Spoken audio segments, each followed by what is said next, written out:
Students, today we are going to take up the topic expression for electric potential due to an electric dipole. In this topic, we are going to use some of our previous concepts, that is the concept of an electric dipole and electric potential due to a point charge at a given point. So let us start with our derivation. Now consider an electric dipole consisting of 2 point charges minus q and plus q. They are separated by a distance 2a, which means the length of the dipole is 2a. Now our aim is to determine the potential at a point P, which is at a distance r from the dipole, from the center of the dipole, making an angle theta with the dipole. Hence the dipole moment. Now dear students, let us consider that the dipole moment of the dipole is represented by P. Let the distance AP is equal to R1, BP is equal to R2, and the distance OP is given by the position vector R.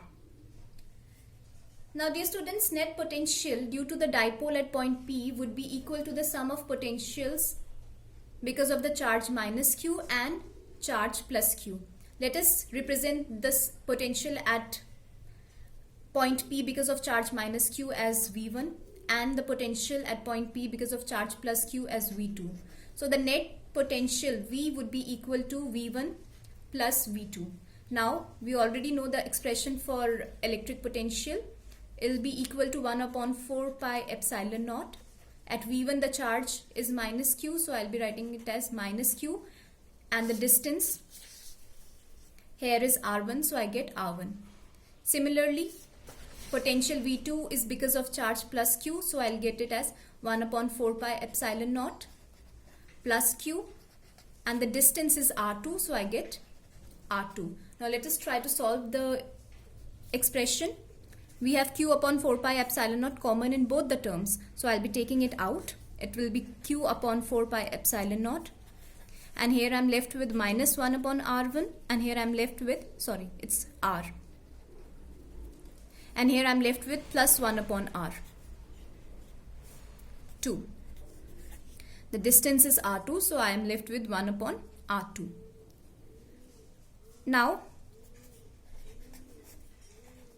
if we move further, I can rearrange it as 1 upon R2 minus 1 upon R1.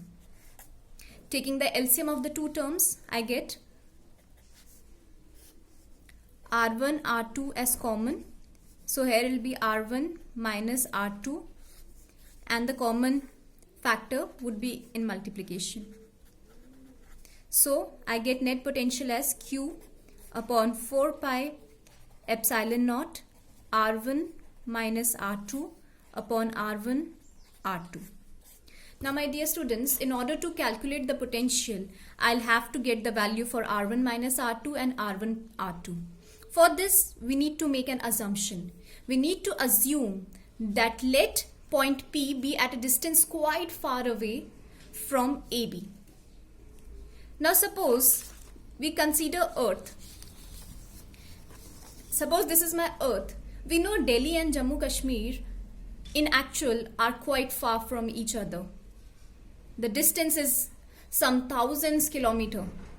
Now, but my dear students, when I talk about the distance between two as viewed from, say, let us suppose that by some magic we have reached sun, and we are looking at the distance between Delhi and Jammu and Kashmir from sun.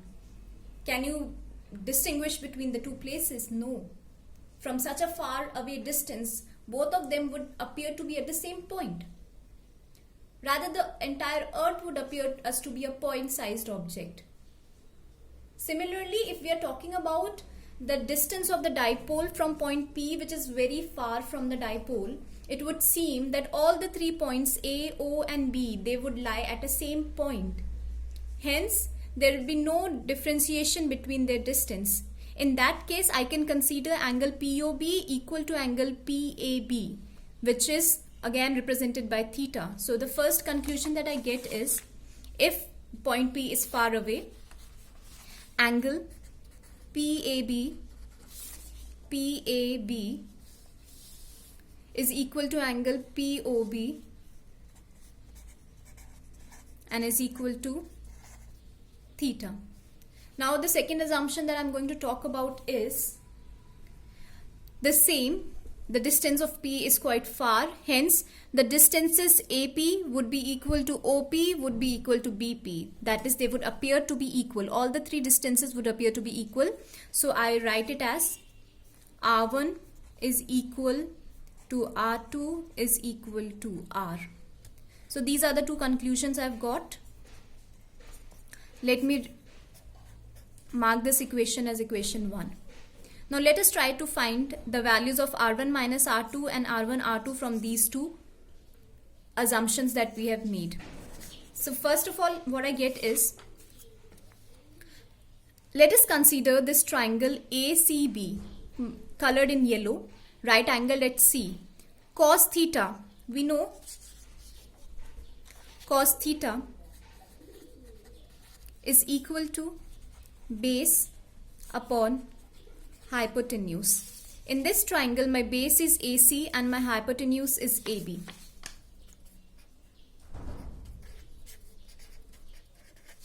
Now, by simple mathematics, we can find it out that AC is equal to R1 minus R2, since we have drawn a perpendicular from B to point C. So, AC is equal to R1 minus R2 and AB is 2A. So, I get cos theta is equal to R1 minus R2 upon 2A. This implies R1 minus R2 is equal to 2A cos theta. So I have derived at the expression for R1 minus R2. Now I am left with R1 into R2. Now my dear students, we had seen that R1 is equal to R2 is equal to R. So R1 into R2 is equal to R into R into R, and it will be equal to R square. So I have got the expression for both these terms, R1 minus R2, which will be 2A cos theta, and R into R, which is R square. R1 into R2, which is R square. Now let us substitute this value.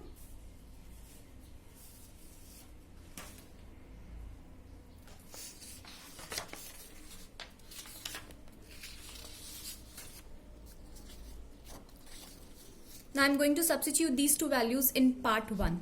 So I get V is equal to Q upon 4 pi epsilon naught. Instead of R1 minus R2, I am going to write 2A cos theta. 2A cos theta, and R1 into R2 I am going to write R square. R square. I hope this derivation is clear to you. So we arrive at an equation V is equal to 2AQ, I am rearranging this term, into cos theta divided by 4 pi epsilon naught R square. But now we know that dipole moment P is equal to 2AQ. So I can replace this 2AQ with P. So I get P cos theta upon 4 pi epsilon naught R square. Let the unit vector of this distance be R cap. Now my dear students, if I take the dot product of P with this unit vector, what do I get? I get magnitude of P into magnitude of R into cos theta.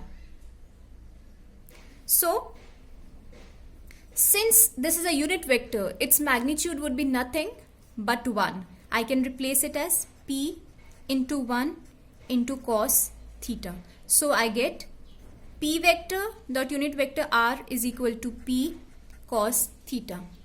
I am going to substitute this value here in the equation. So I get V is equal to P vector dot unit vector R divided by 4 pi epsilon naught R square. Now dear students, we again know that a unit vector R is equal to the vector itself divided by its magnitude.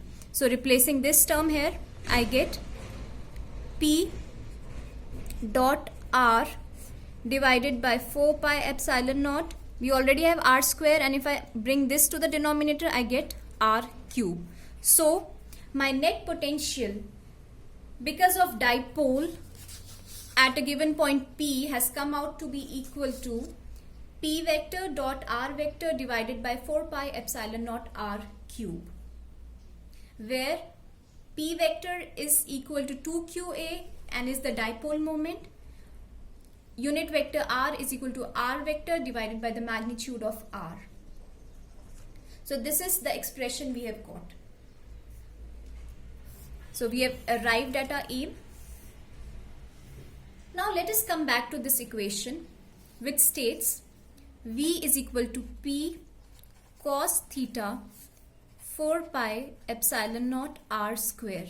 Now I'm coming back to this equation because I want to discuss two special cases. Case number 1, when my point P lies on the axial line of the dipole. Now axial line means anywhere on this dipole AB. This entire line extended on both the sides would represent my axial line. So if I want to find the value of electric potential at any point on the axial line. Now my dear students, suppose P lies on the axial point. I need to bring P down. I need to drag it down, somewhere here, such that as I bring this dipole down, my angle theta would turn out to be 0. Or what I can do is I can bring it down the other way. If I take it back, my angle theta would be 180 degrees. So for axial line, I either need to bring this dipole down like this, making an angle 0. See this theta, if I bring this line down, this theta would continuously reduce, कम हो रहा है, and यहाँ पे आके it has turned out to be 0. Or the other way is taking it backside, going 90 degree, then more than 90, now I've reached 180. So either the theta should be 0 or it should be 180 to lie on this axial line. So for the first case, when the point P lies on the axial line, let me mark it with a different pen. When my point P lies on the axial line, my theta is either 0 or 180 degree. Now, when theta is 0, cos 0 would be 1, and when theta is 180 degrees, I get cos 180 degree to be minus 1. So, substituting this value in the above equation, I get my potential at any axial point would be P into plus minus 1, plus when theta is 0, minus when theta is 180 degree, divided by 4 pi epsilon naught r square. Hence, at any axial point, my potential would be plus minus P upon 4 pi epsilon naught r square. Now, this was the first point. Second, I come on to the equatorial line. Now, equatorial line means when my line is perpendicular to the dipole moment. At any point which lies on this perpendicular line, that point would be called to be at the equatorial line of the dipole. So potential at any point on the equatorial line of the dipole can be calculated by the formula we are going to derive. But before that, let us understand when it is at the equatorial line, my angle would be 90 degree.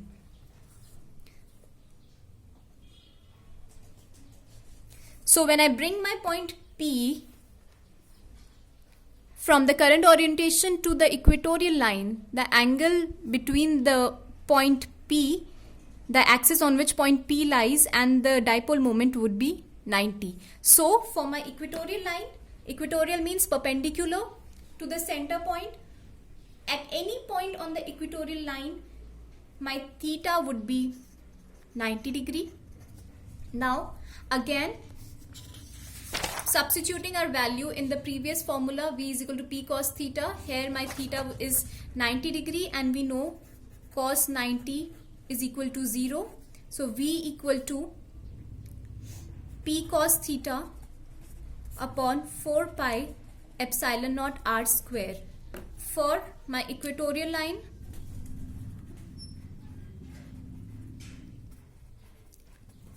theta is equal to 90 degrees, so it will be P cos 90 degree divided by 4 pi epsilon naught r square, and since cos 90 is 0, so my potential at every point on the equatorial line of the dipole is 0. So dear students, in this lecture we have found out the general expression